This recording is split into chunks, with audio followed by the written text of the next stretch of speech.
ఈ నెల 23వ తేదీన తెలంగాణ రాష్ట్ర కేబినెట్ సమావేశం జరగనుంది. సచివాలయంలో మధ్యాహ్నం 3 గంటలకు ముఖ్యమంత్రి రేవంత్ రెడ్డి అధ్యక్షతన మంత్రివర్గ సమావేశం నిర్వహించనున్నారు. రాష్ట్రానికి సంబంధించిన పలు కీలక అంశాలపై ఈ సమావేశంలో చర్చించనున్నారు.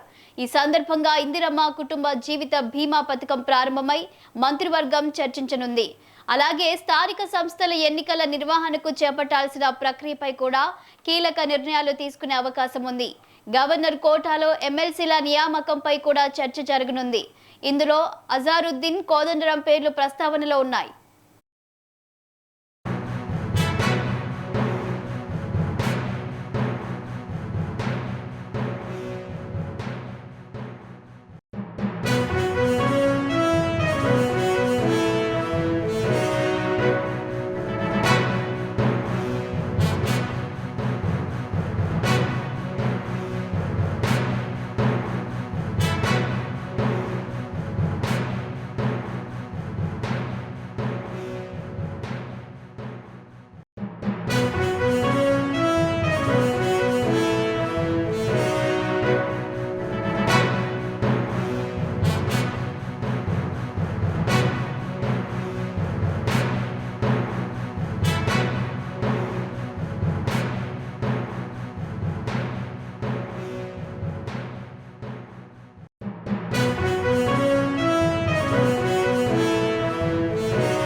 ఈ నెల 23వ తేదీన తెలంగాణ రాష్ట్ర కేబినెట్ సమావేశం జరగనుంది. సచివాలయంలో మధ్యాహ్నం 3 గంటలకు ముఖ్యమంత్రి రేవంత్ రెడ్డి అధ్యక్షతన మంత్రివర్గ సమావేశం నిర్వహించనున్నారు. రాష్ట్రానికి సంబంధించిన పలు కీలక అంశాలపై ఈ సమావేశంలో చర్చించనున్నారు. ఈ సందర్భంగా ఇందిరమ్మ కుటుంబ జీవిత బీమా పథకం ప్రారంభంపై మంత్రివర్గం చర్చించనుంది. అలాగే స్థానిక సంస్థల ఎన్నికల నిర్వహణకు చేపట్టాల్సిన ప్రక్రియపై కూడా కీలక నిర్ణయాలు తీసుకునే అవకాశం ఉంది. గవర్నర్ కోటాలో ఎమ్మెల్సీ నియామకంపై కూడా చర్చ జరగనుంది. ఇందులో అజారుద్దీన్, కోదండరాం పేర్లు ప్రస్తావనలో ఉన్నాయి. ఇక ఇదే అంశంపై మరింత సమాచారం మా ఇన్పుట్ ఎడిటర్ రాములు అందిస్తారు లైవ్ లో. గుడ్ మార్నింగ్ రాములు, చెప్పండి. ఇక రాష్ట్ర కేబినెట్ లో ఏ నిర్ణయాలు తీసుకునే అవకాశం ఉంది? Good morning Shalini. ఈ నెల 23వ తేదీ మధ్యాహ్నం 3 గంటలకు ముఖ్యమంత్రి రేవంత్ రెడ్డి అధ్యక్షతన సచివాలయంలో రాష్ట్ర మంత్రివర్గ సమావేశం జరగనుంది. ఇప్పటికే ఈ సమావేశం ఎజెండాను అన్ని మంత్రివర్గ సభ్యులకు, అదేవిధంగా ముఖ్య శాఖల అధికారులకు కూడా సిఎస్ రామకృష్ణారావు పంపడం జరిగింది. సమగ్ర సమాచారంతో ఈ సమావేశానికి రావాలని చెప్పి మంత్రులకు, అదేవిధంగా సంబంధిత ముఖ్య శాఖల అధికారులకు కూడా సమావేశం నిర్ణయాలను కూడా చెప్పినట్టు తెలుస్తా ఉంది. ముఖ్యంగా ఈ రోజు 23వ జరిగే కేబినెట్ చాలా కీలక సమావేశం అని చెప్పి అనుకోవాలి. రాష్ట్రంలో తాజాగా నెలకొన్న పరిస్థితులు, ముఖ్యంగా ఆర్థిక వనరుల సమీకరణే ఎజెండాగా ఈ రోజు మంత్రివర్గ సమావేశం జరిగే అవకాశం ఉంది. ఇప్పటికే అనేక సంక్షేమ పథకాలకి ఇంకా ఆర్థిక వనరుల సమీకరణలో ఇంకా చాలా ఇబ్బందులు ప్రభుత్వానికి ఎదురవుతున్న విషయం తెలిసింది. అనేక సభల్లో కూడా ముఖ్యమంత్రి రేవంత్ రెడ్డి గాని, డిప్యూటీ సీఎం బట్టి విక్రమార్కతో పాటు మంత్రులు, అధికారులు కూడా ఈ విషయాన్ని ఎప్పటికప్పుడు ప్రజలకు వివరిస్తున్నారు. అయితే ముఖ్యంగా రాష్ట్రంలో చేపట్టాల్సిన సంక్షేమ పథకాలకు, అభివృద్ధి పథకాలకు అనేక నిధుల అవసరం కూడా ఉంది కాబట్టి ఆ నిధుల సమీకరణ ఏ విధంగా చేపట్టాలి దానిపైనే ఇప్పటికే ప్రభుత్వం చర్చిస్తా ఉంది. రేపు కేబినెట్ లో కూడా ఈ అంశం కీలకంగా చర్చించే అవకాశం ఉంది. ఒకవైపు టీజీఐఐడిసి ద్వారా ప్రభుత్వ భూములు, ఇండస్ట్రీలకు సంబంధించిన భూములను, హెచ్ఎండిఏ స్థలాలను అమ్ముతున్న సందర్భంలో ప్రతిపక్షాల నుంచి వస్తున్న విమర్శలు, కోర్టు నుంచి వస్తున్న ఇబ్బందులు, ఇవన్నీ కూడా ఇప్పటికే ప్రభుత్వం ఎదుర్కొంటా ఉంది.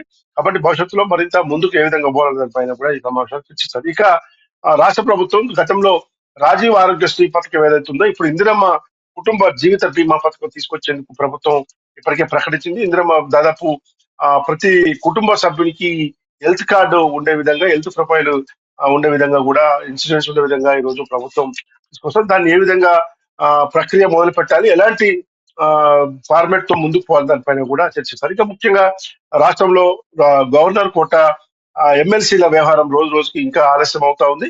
ఇప్పటికే దాదాపు 8 నెలల క్రితం ఆ, గవర్నర్ కోట ఎమ్మెల్సీలుగా కోదండరాము, అజరుద్దీన్ పేర్లను క్యాబినెట్ తీర్మానం చేసి గవర్నర్ పంపింది. గవర్నర్ తమిళసై సౌందరరాజన్ రాష్ట్రంలో ఉన్నప్పుడే ఆ పంపింది. అప్పటి నుంచి కూడా ఇప్పటి వరకు ఆ ఫైలు గవర్నర్ కార్యాలయం ఉంది. తాజాగా శివప్రతాప్ శుక్లాను కూడా ముఖ్యమంత్రి రేవంత్ రెడ్డి ఈ అంశంపై కలిసి చర్చించారు. ముఖ్యమంత్రితో పాటు శ్రీధర్ బాబు, అదే రాజ్యసభ సభ్యులు వేములరేంద్ర రెడ్డి కూడా. ఎందుకంటే ఈ నెల 30వ తేదీతో ఆ అజరుద్దీన్ మంత్రిగా ప్రమాణ స్వీకారం చేసి 30వ తేదీతో 6 నెలలు పూర్తవుతుంది. కంపల్సరీ నియమాల ప్రకారం ఆ 6 నెలల లోపు ఎమ్మెల్సీ కానీ ఎమ్మెల్యే కానీ ఎన్నిక కావాల్సి ఉంది. కానీ ఇప్పుడున్న పరిస్థితుల్లో ఎమ్మెల్సీ నియామకం ప్రక్రియ ఇంకా ఆలస్యం అవుతుందా, లేదు గవర్నర్ 30వ తేదీ లోపు ఆమోదిస్తారా అనేది మాత్రం వేచి చూడాలి. ఒకవేళ ఆమోదించకపోతే మాత్రం మళ్ళీ అజరుద్దీన్ మంత్రి పదవికి రాజీనామా చేసి మరోసారి మళ్ళీ మంత్రిగా ప్రమాణం స్వీకారం చేసే దిశగా చర్యలు ఉంటాయా, దానికి సంబంధించిన నియమ నిబంధనలు ఏంటి అనేది కూడా ప్రభుత్వం ఆలోచిస్తోంది. ఇక కోదండరాంకు ఎమ్మెల్సీ పదవి అంశం కూడా ఇంకా రాష్ట్ర రాజకీయ వర్గాల్లో కానీ ఇతర జనసేన జన జనసమితి పార్టీలో కూడా కొంత ఇబ్బందికరమైన పరిస్థితులు చర్చ నడుస్తా ఉంది. కాబట్టి ఈ 2 ఎమ్మెల్సీల నియామకంపై మాత్రం గవర్నర్ తొందరగా చర్యలు తీసుకుంటారని చెప్పి ప్రభుత్వం భావిస్తుంది. ఒకటి తీసుకోకపోతే ఏ విధమైన మళ్ళీ ఏ విధంగా ముందుకు పోవాలి దానిపైన కూడా క్యాబినెట్ లో చర్చిస్తారు. ఇక మరొక విషయం, ఆర్టీసీ కార్మికులు ఇప్పటికే సమ్మె చేస్తామని చెప్పి ప్రకటించడం జరిగింది. ఇవాళ అర్ధరాత్రి నుంచి అంటే ఉదయం తెల్లవారుజాము అర్ధరాత్రి నుంచి కూడా ఆర్టీసీ కార్మికులు రాష్ట్ర వ్యాప్తంగా దాదాపు 1000 మంది సమ్మెకు సిద్ధమవుతున్నారు. ఇప్పటికే ప్రభుత్వం నుంచి అనేక చర్యలు చేపడుతున్నప్పటికీ ఆ చర్యలు ఏమీ ఫలించడం లేదు. గతంలో అసెంబ్లీ ఎన్నికలకు ముందు ప్రభుత్వం ఏదైతే హామీ ఇచ్చిందో ఆ హామీలను ఖచ్చితంగా అమలు పరచాలని చెప్పి ఆర్టీసీ కార్మికులు డిమాండ్ చేస్తామని దీనిపైన కూడా కేబినెట్ లో చర్చిస్తారు. మరోవైపు రాష్ట్ర ప్రభుత్వ ఉద్యోగులు రాష్ట్ర వ్యాప్తంగా కూడా ఇప్పటికే మొన్న అన్ని జిల్లా కలెక్టర్ మండల కార్యాలయం ముందు నల్ల బ్యాడ్జీలు ధరించి నిరసన తెలపడం జరిగింది. లక్షలాది మంది ఉద్యోగులు కూడా అన్ని రకాల ఉద్యోగులు పిఆర్సీ విషయంలో కానీ ఇతర బెనిఫిట్ విషయంలో కానీ ప్రభుత్వం సమావేశాలు మీటింగ్ల పేరుతో కాలయాపన చేస్తుంది తప్ప ప్రభుత్వ ఉద్యోగులకు చేయాల్సిన డిఏల విషయంలో కానీ పిఆర్సీ విషయంలో కానీ ముందుకు పోతలేదు. ఇంకా ముఖ్యంగా హెల్త్ స్కీమ్ విషయంలో కూడా చాలా పగడ్బందీ చర్యలు తీసుకోవడం లేదు. అదేవిధంగా రిటైర్మెంట్ బెనిఫిట్స్ సంబంధించిన విషయంలో కూడా రిటైర్మెంట్ అయిన ఉద్యోగులకు బెనిఫిట్ ఉద్యోగులకు ఇవ్వాల్సిన బెనిఫిట్ కూడా సంబంధించిన విషయాల్లో ప్రభుత్వం నిర్లక్ష్యం వహిస్తుందని చెప్పి భవిష్యత్తులో సమ్మెకు పోతామని చెప్పి కూడా ప్రభుత్వ ఉద్యోగులు చెప్పిన నేపథ్యంలో దానిపైన కూడా చర్చించే కీలక నిర్ణయం తీసుకునే అవకాశం ఉంది. ముఖ్యంగా ఇక జూన్ ప్రస్తుతం రాష్ట్రంలో పట్టణ ప్రగతి ప్రణాళిక పేరుతో 99 రోజుల ప్రజాపాలన దినోత్సవాలు నడుస్తా ఉన్నాయి. జూన్ 12వ తేదీతో ముగుస్తున్నాయి.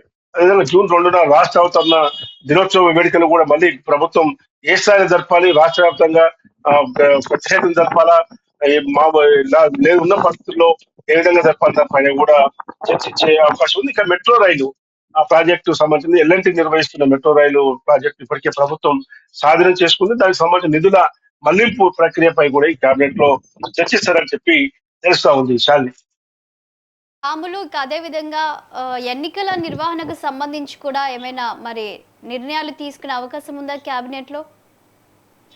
ఇప్పటికే రాష్ట్రంలో గ్రామ పంచాయతీ మున్సిపల్ ఎన్నికల ప్రక్రియ ముగిసింది. ఇప్పటికే పాలక మండలి కూడా ఏర్పాటు చేయడం జరిగింది. ఇక మిగతా ఎంపీటీసీ, జెడ్పీటీసీ, అదేవిధంగా గ్రేటర్ హైదరాబాద్ లో మున్సిపల్ ఎన్నికల నిర్వహణ చేయాల్సి ఉంది. ఇప్పటికే గ్రేటర్ హైదరాబాద్ లో 3 మున్సిపల్ కార్పొరేషన్లుగా విభజించారు, జిహెచ్ఎంసీ, సైబరాబాద్, మల్కాజిగిరి. అయితే ఇంకా ఈ ప్రక్రియ కొనసాగుతుంది. ముఖ్యంగా జెడ్పీటీసీ, ఎంపీటీసీ ఎన్నికల స్థానాలపైనే ప్రధాన దృష్టిని ప్రభుత్వం ఆకర్షించింది. ఇప్పటికే రాష్ట్ర ఎన్నికల అధికారులు ఓటర్ల జాబితా సవరణ ఇదంతా కూడా ప్రక్రియ పూర్తి చేయడం జరిగింది.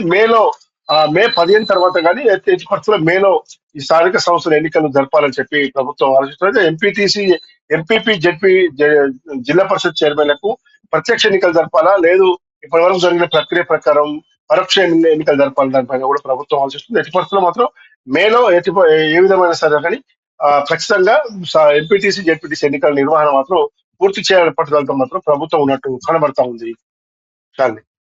Right, thank you Ramulu.